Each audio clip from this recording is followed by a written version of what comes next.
Fala galera, bem-vindos a mais uma cena. Eu sou Gui Ferraro e hoje iremos falar sobre o poderoso chefão em Yellowstone. É isso mesmo, quem diria? O maior clássico da história do cinema está na série Yellowstone de Taylor Sheridan e Kevin Costner. Então você já sabe, vem comigo. Leave the gun. Technical knowledge. Senhores, depois de ver e analisar, né, e rever e ficar pirando na história de Yellowstone, eu entendi basicamente a maior referência da história e peguei e captei tudo que o Taylor Sheridan fez e tudo que de certa forma ele homenageou e referenciou em sua longa história da família Dutton, né? Toda a sua jornada. E agora, para vocês, eu vou fazer um paralelo entre as duas famílias e as duas histórias, tá? E vou mostrar para vocês como o poderoso chefão e a família Corleone está dentro da Yellowstone e da família Dutton. Tá? São exatamente a mesma história, só com outra roupagem, né? Uma roupagem de western moderno. Tá? Obviamente que vai ter spoiler de Yellowstone, tá?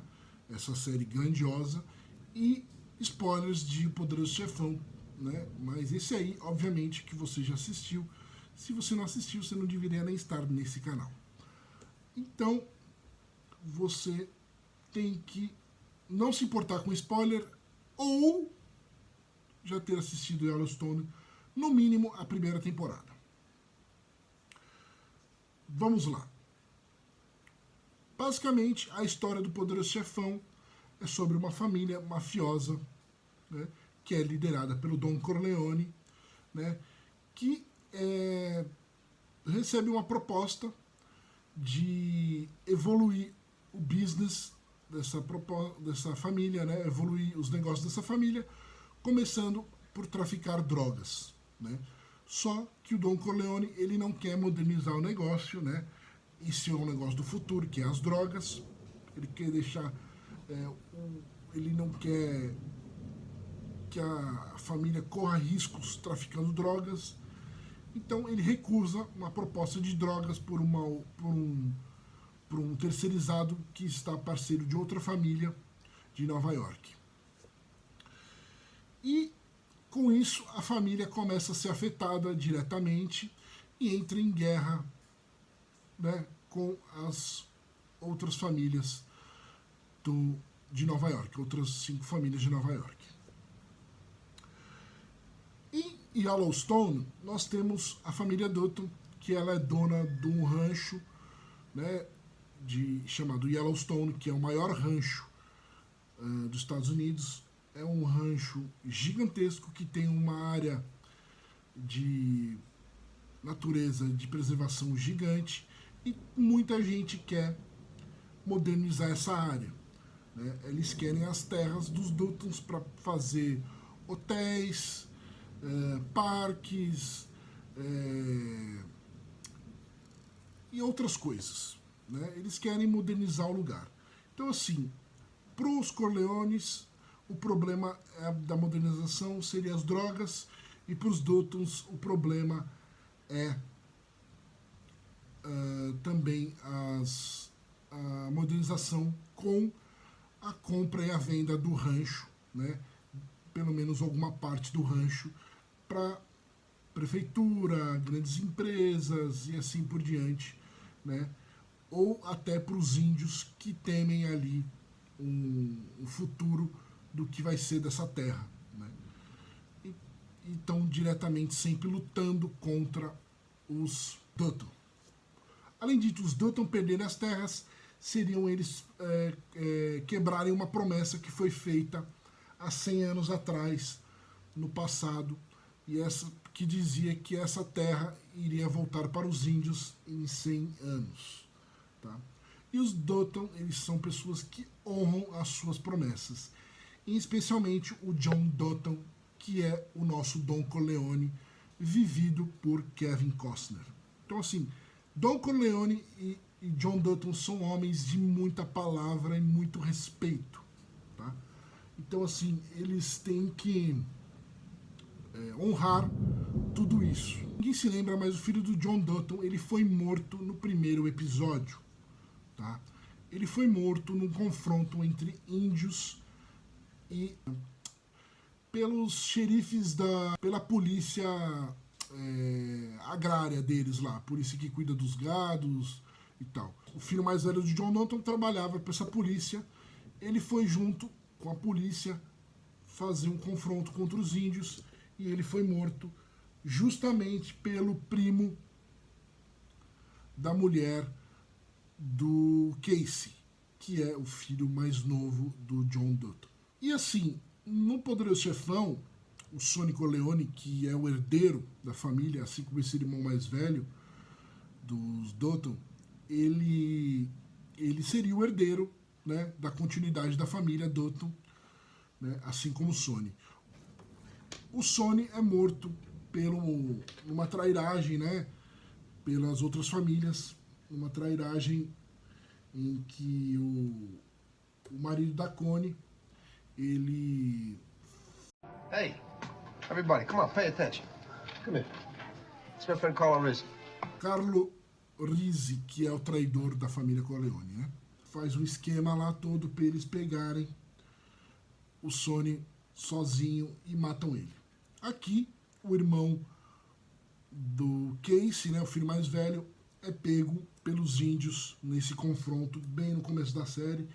E aí o John Dutton não tem mais um grande herdeiro ali, né, principal, e alguém que estava sendo treinado, né, assim como o Sonny, para poder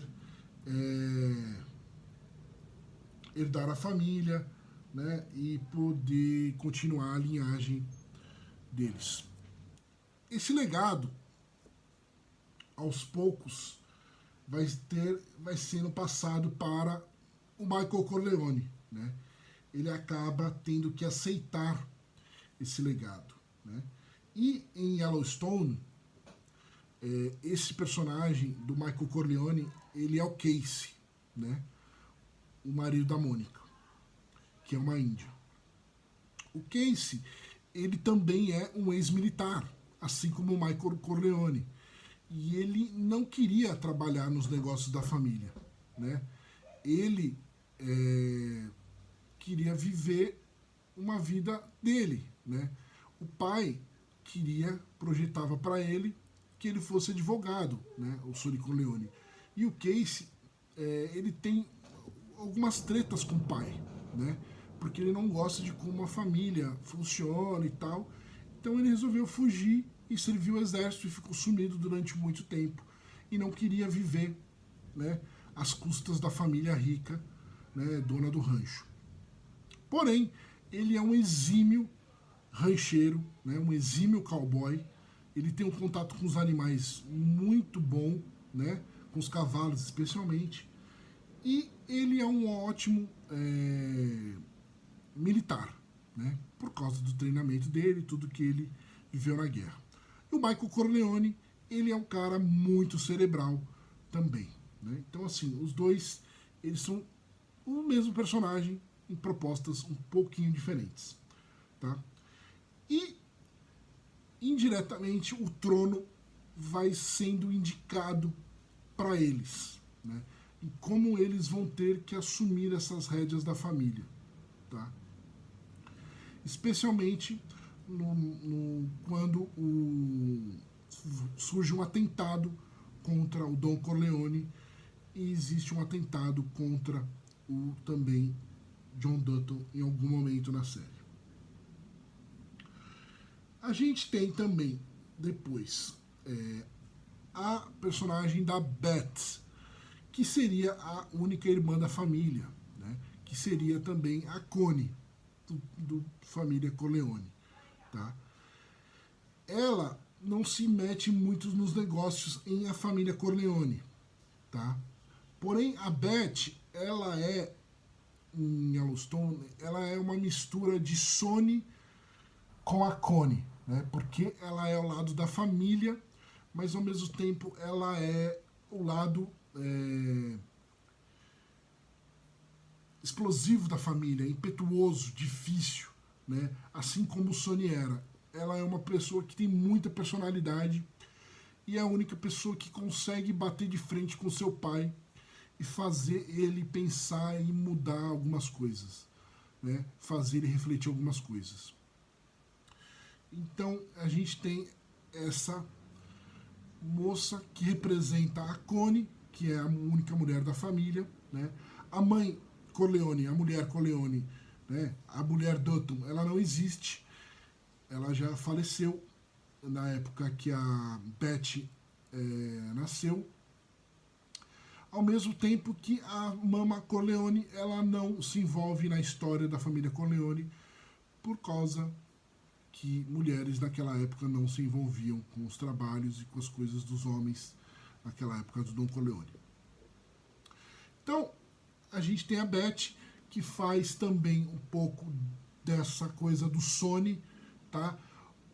Ao mesmo tempo tem o Sonny no irmão que morreu, você tem um pouco da Sonny, a personagem explosiva, com temperamento difícil, em que todo mundo tem medo, porque ela é a mulher e o personagem mais inteligente de todos.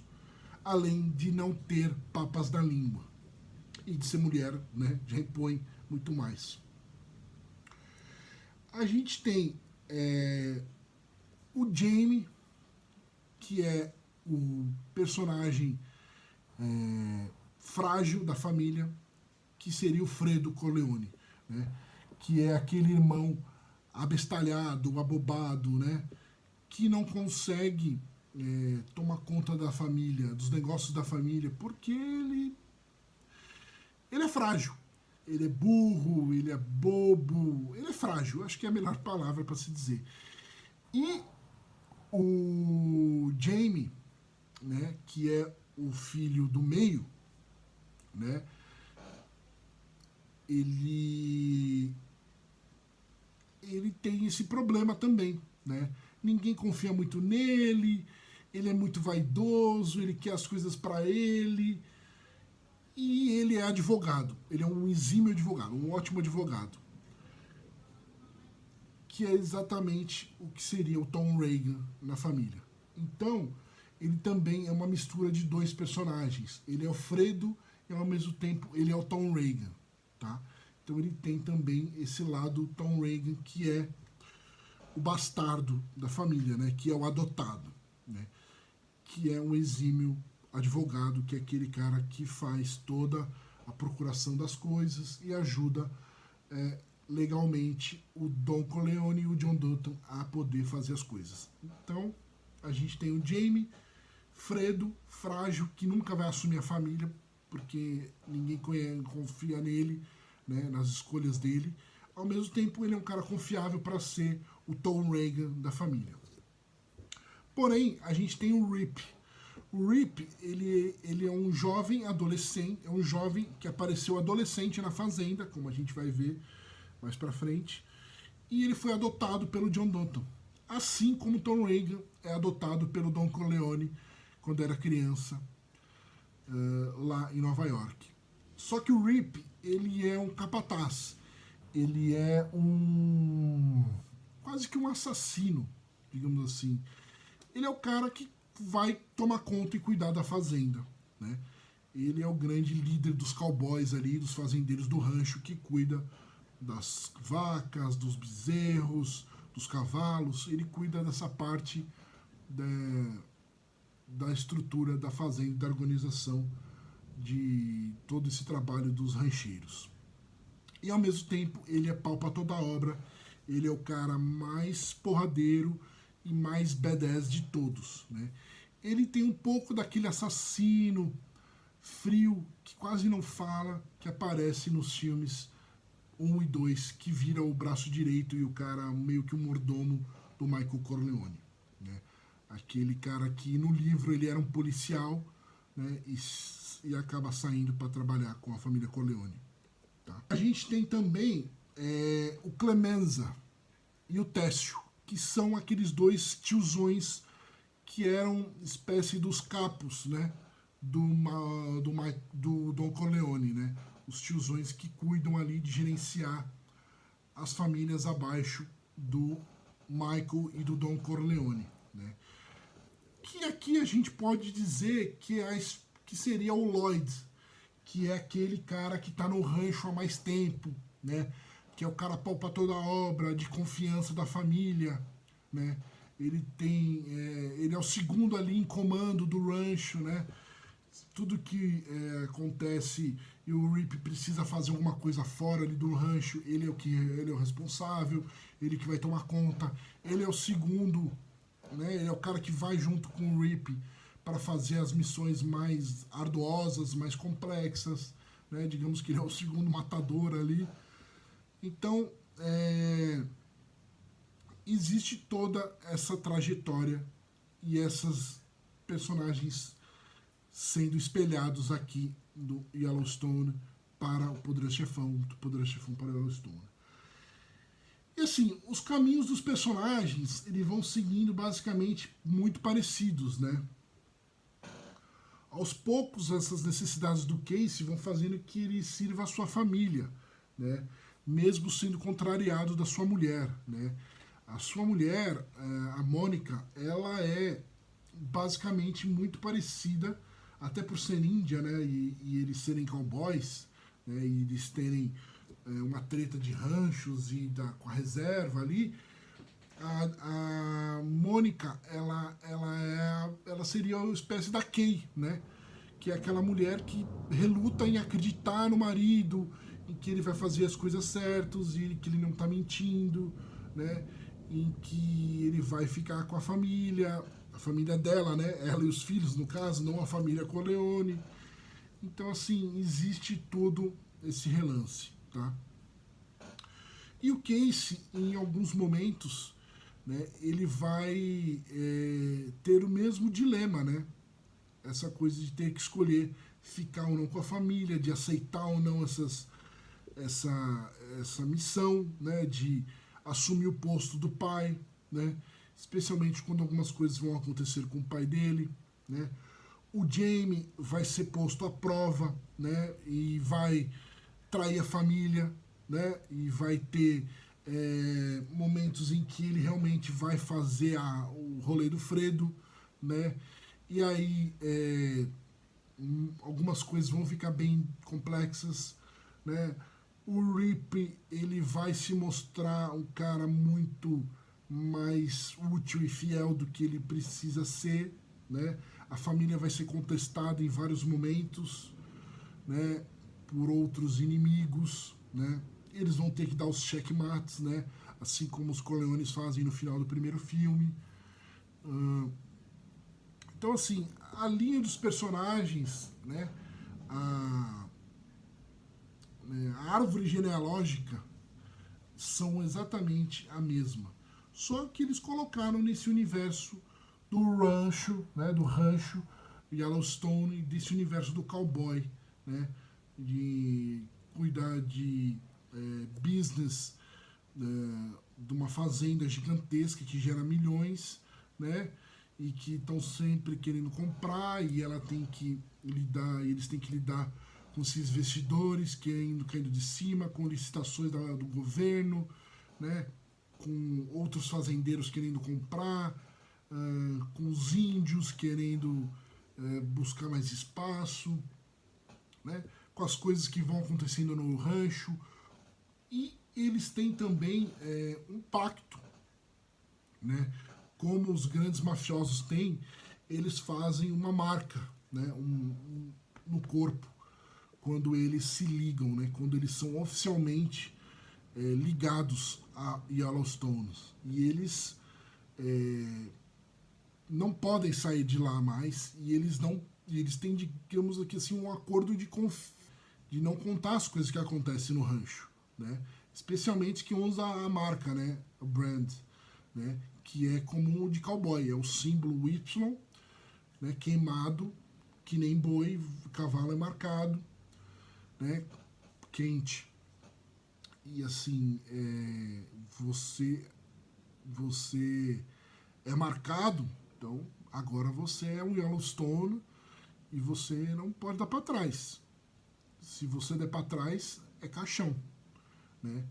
Então, assim, é muito interessante como existe também essa seita coleônica, né? Seita mafiosa nos Dutton ali, com a marca, deixando a marca dos personagens, né? Do rancho nos personagens.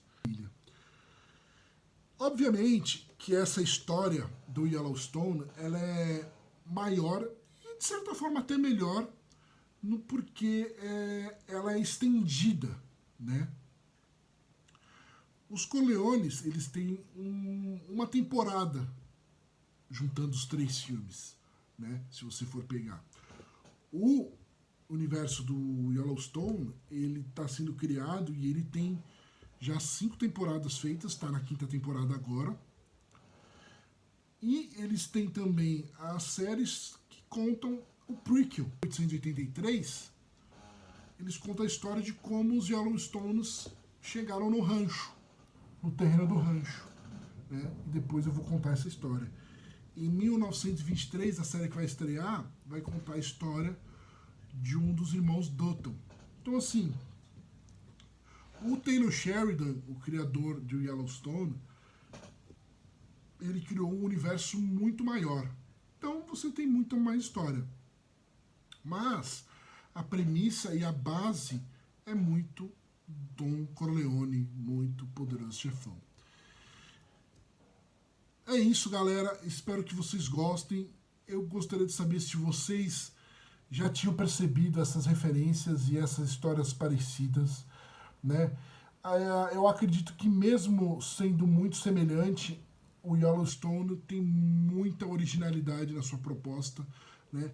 A forma como eles desenvolvem a história, né? Como elas trazem os personagens, os diálogos.